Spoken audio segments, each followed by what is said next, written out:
All right, so Johannesburg was a key target.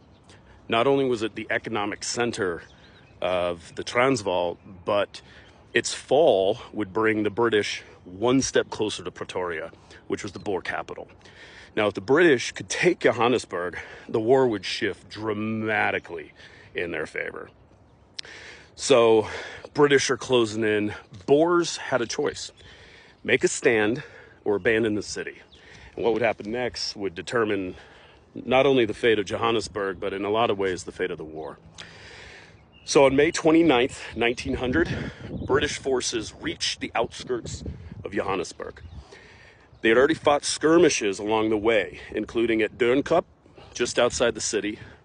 And the Boers had tried to slow them down with small engagements, but they're outnumbered, they're outgunned.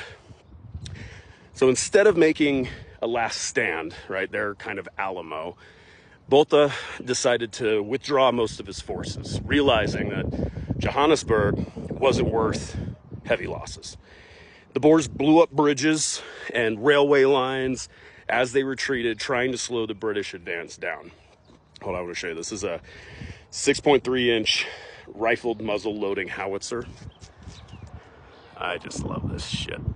Okay, yeah, so they're blowing up bridges and they're doing all that type of stuff, right? Now, the actual fighting in Johannesburg was limited.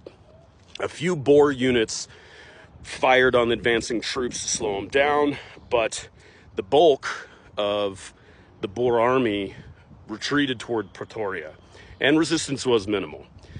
By May 31st, 1900, British troops had entered Johannesburg, largely unopposed. Lord Roberts officially declared the city under British control, and he raised the Union Jack over Johannesburg.